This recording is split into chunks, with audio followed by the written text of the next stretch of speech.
What's up everyone, welcome back for another video. Thanks for joining me. If you're already subscribed, you're awesome. If not, what are you waiting for? Hit that button, join along.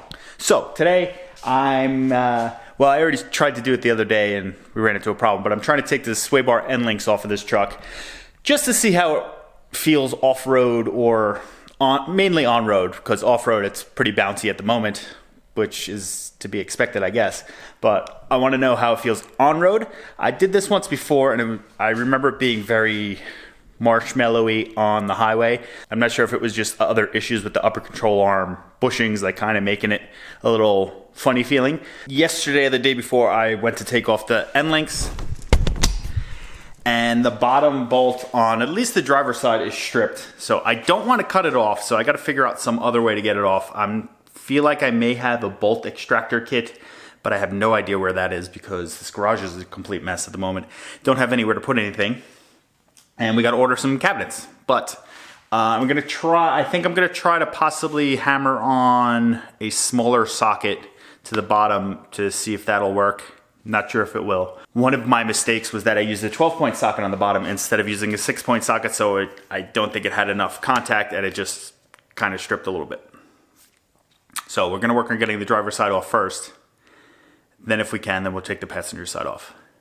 Then we'll do a little exploring maybe. A little quick off-road. First, I should probably change out of these clothes into some dirty clothes, so. All right, I got the dirty work clothes on. First thing, guess I'll turn the wheel so we got a little more space to get under there. Then we'll deal with something. Probably tighten them down too much when I put them back in, and that's an issue.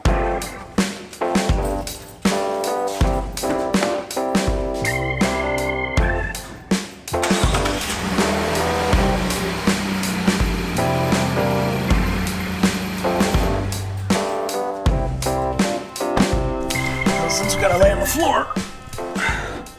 Let's take a look at this here. So this is your sway bar end link. The top is a 15mm, then underneath here is a 13mm. This is the one that's stripped out a little bit. So we're just gonna try to fix this by doing something with the bottom.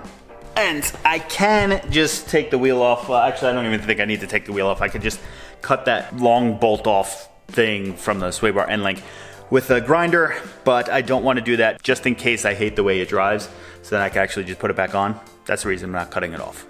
I really don't know if you're gonna be able to see anything, but I'm gonna attempt it anyway. Let's just try it for, why is it down here? Let's just try this for shits and giggles again.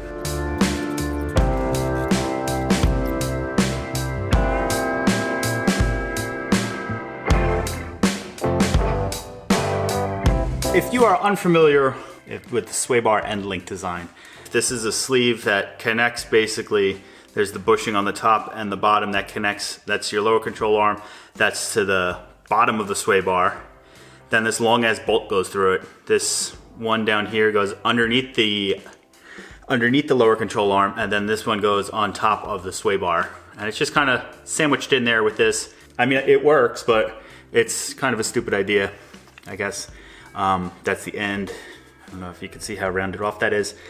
I wound up grabbing it with a pair of vice grip, then undoing it. Worked out. Let's try to do the other side. I'm gonna use a 6-point socket for this instead of a 12-point so I don't strip it. So we'll have these LEDs. So my driver's side is not as bright as my passenger side. Maybe about half the brightness. I emailed Diode Dynamics, which is who I bought these LEDs from, put it in as like a warranty claim. They're sending me a new one, no questions asked. That's why I always say to go with a company, I guess like Diode Dynamics. I've used them on my Subaru when I used to have that, and I never had any issues with them. Their warranty process is pretty damn good.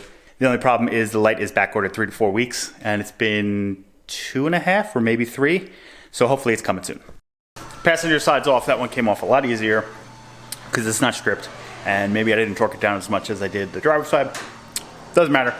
Let's go for a little drive. I don't exactly know where I'm going because I'm new here.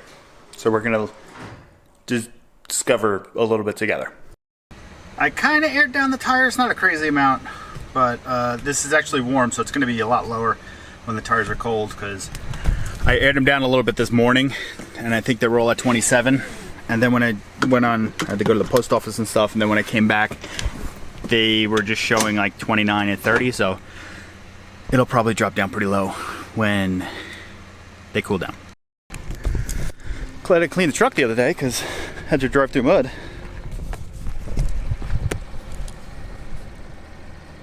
Sick though. Let me set you guys up here and then see what we could do.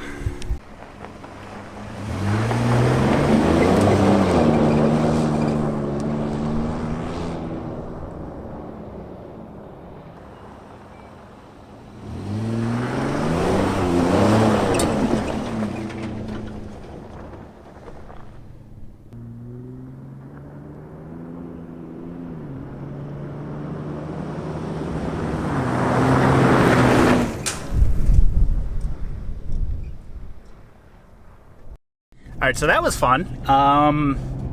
Probably gonna post that footage on Instagram before you see it on here, so follow me on Instagram right there for more just random footage that I don't post on YouTube. But gonna go get some gas. I don't know if I'm gonna look for another spot to like off-road a little bit. Who knows?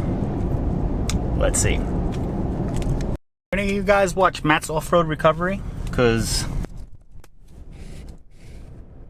that the Rubicon? Sick.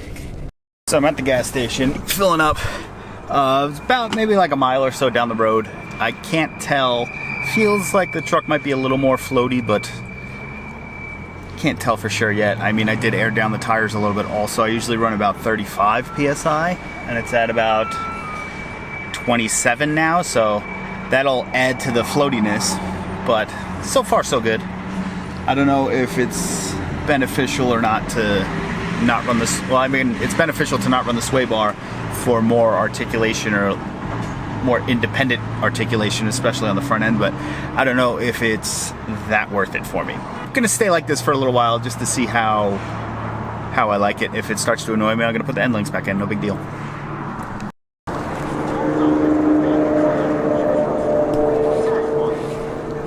Of all the places in the country, we picked the one with the most expensive gas. 85 octane. Actually, when we did the RV trip, I remember seeing gas for, I think, $3.79 or $3.69. I forget in which state, maybe like Missouri or whatever one is next to Missouri. Kansas? I think Kansas. I remember seeing it for a lot cheaper, and it was 87 octane, so hold on. I noticed it also in Colorado that they had 85 octane. Probably a couple other states. So from what I've read or seen, because the high altitude, we're at 3,000 feet of elevation right now, so the high altitude, thinner air, you don't need the octane. But I feel like I'm being ripped off. It's less octane for more money. I don't like it.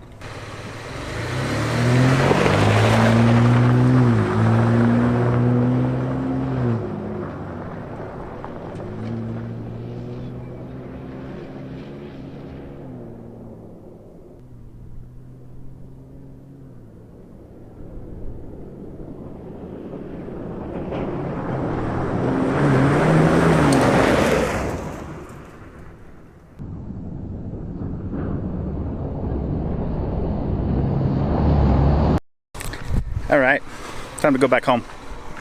It's enough fun.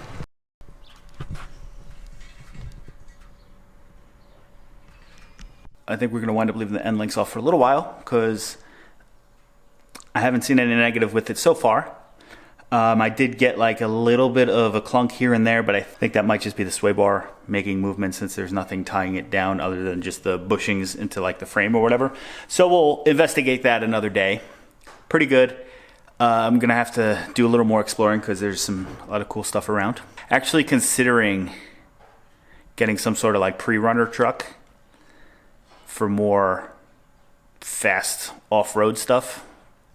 Like kind of that area we were in, but like something like that. Because I mean, the rock crawling stuff is cool, but I think the fast off-roady stuff is more cool. So I didn't see the footage yet, but I'm assuming it looks pretty good. Hopefully that little drift I tried to do came out a lot better than this one.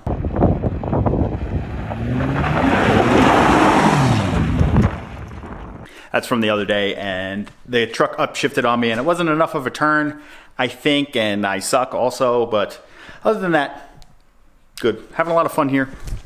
So far, so good. So if you are wondering if it is worth it to take off your sway bar end links and just throw them in the trash or in the toolbox or whatever, undetermined. That's the best I got for you. Now, I know there are some people that have taken them off basically when they first got the truck and never put them back on. Don't complain at all. I might be one of those people now. I mean, obviously I didn't just get the truck, but I might be one of those people now that just leave them off. I guess I'll just let you guys know if I put them back on at some point, because we're gonna leave them off for now. That's it. So thanks for joining me. I hope you enjoyed the driving footage. We're gonna try to get a lot more driving footage in different areas and different trails and whatnot. Maybe we'll do a little bit of like rock crawling type stuff and whatnot. I do have a drone that I have to kind of learn how to fly again so we could get some cool shots. I will see you guys in the next one. Hit that subscribe button, hit that like button, leave some comments down below, and I will see you guys in the next one. Peace out. Pre-burner.